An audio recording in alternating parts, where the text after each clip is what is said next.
Que substâncias a cannabis contém que produz esses efeitos psicoativos? A cannabis ela contém mais do que 60 substâncias psicoativas, ou seja, que atuam no cérebro das pessoas. A principal de todas é o THC, que é uma substância que se liga em alguns receptores do cérebro e faz com que haja alteração da percepção do tempo, alteração da percepção do ambiente, alteração da atenção, alteração da memória e alteração da percepção de forma geral. Só que outras substâncias, como por exemplo o canabidiol, que por algum motivo ela faz o efeito exatamente oposto do THC, também exerce de alguma forma uma eficácia psicoativa. Está presente na mesma planta. Exatamente. O veneno e o antídoto.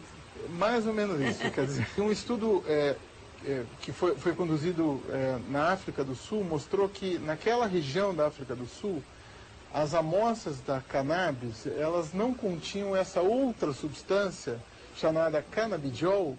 Que apazigua isso, que acalma. Exatamente, ou seja, as pessoas tinham, naquela região, tinham muitos sintomas psicóticos, muito fortes. E no Brasil? No Brasil, ela apresenta uma quantidade um pouco maior de canabidiol, que é essa outra substância, que parece que evita com que haja esses efeitos tão intensos como visto em outros países. Uma pessoa, por exemplo, que tinha uma latência ou uma propensão a ter uma psicopatia grave, ela pode, pelo uso da cannabis, despertar aquilo e depois ela apresentar aqueles sintomas independente dela ter fumado ou não? O uso não medicinal da cannabis em pessoas que têm história familiar ou que tenham tido transtornos psiquiátricos é altamente desaconselhado.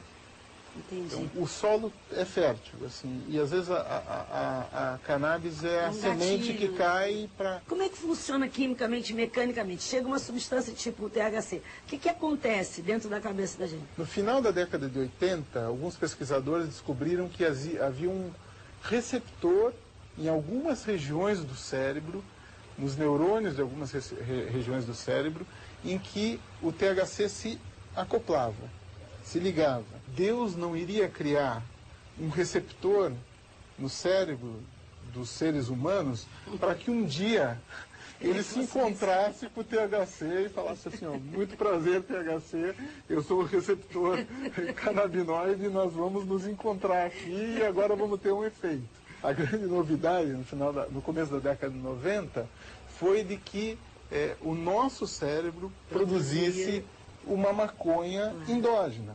A descoberta do sistema canabinoide abriu uma via, não só para entender mais... Interessantíssima e nova. Exatamente, não só para entender os efeitos adversos do uso da cannabis, entender os efeitos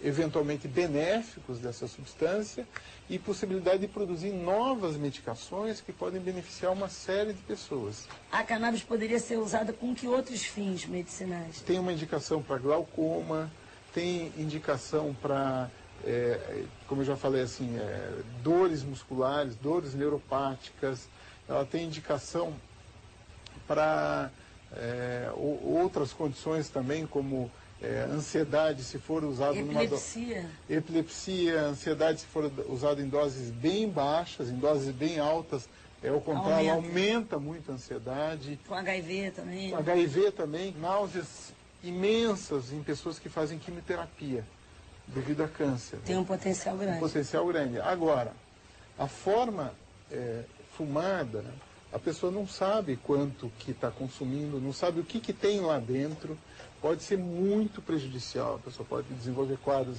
de psicose, de ansiedades extremas, ou seja, ela é muito bem indicada para fins medicinais. Para fins não medicinais ou recreativas, ela deve ser altamente desaconselhada, especialmente em pessoas que têm história familiar de transtornos psiquiátricos ou que tenham transtornos psiquiátricos em si. Tem um monte de gente que tem dúvidas e que queria fazer umas perguntas para você. Então agora a gente vai lá para a rua. É verdade que a cannabis mata os neurônios? Isso não se pode ainda afirmar categoricamente, entretanto, estudos de neuroimagem já comprovam que o uso crônico e pesado dessa substância pode levar a alterações no funcionamento cerebral e, em alguns estudos, pode levar a algumas alterações a estruturas específicas do cérebro. A cannabis causa dependência? Já é comprovado que a cannabis causa, sim, dependência psicológica e em uma parcela de pessoas que consomem pesadamente a cannabis pode sim causar dependência física, apesar de que muito mais leve do que outras drogas como a heroína e a cocaína. Fumar um cigarro de cannabis dá câncer? O cigarro da cannabis causa tanto câncer como, por exemplo, o tabaco, além de poder levar a alterações inflamatórias na árvore pulmonar em pessoas que consomem frequentemente a forma fumada. O Fernando Gabeira fala que se a cannabis fosse uma família, teria 2 filhos unidos e separados pela mesma característica genética, o THC. Um dos filhos, com menor índice dessa substância, produz o cânhamo e todos os derivados comerciais e farmacêuticos. O outro filho, devido ao alto teor de THC, produz essa substância psicoativa. Na maioria dos países, a plantação do cânhamo é proibida. É um irmão pagando pelo outro.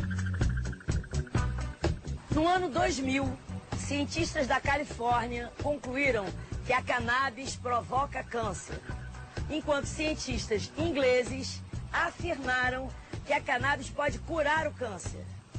Nas primeiras décadas do século XX, a cannabis era responsável por comportamentos agressivos e perigosos. Em meados do mesmo século, a cannabis passou a representar apatia, desânimo. Muitos dizem que a cannabis diminui a libido. Na Índia, ela é considerada afrodisíaca. Se existe uma coisa que a gente pode afirmar sobre a cannabis, é que não existe consenso sobre ela. Em 10.000 anos de convivência com o homem, ela foi tão amada quanto odiada, tão cultivada quanto destruída. Definitivamente, do ponto de vista da cannabis, a humanidade deve parecer muito louca, né?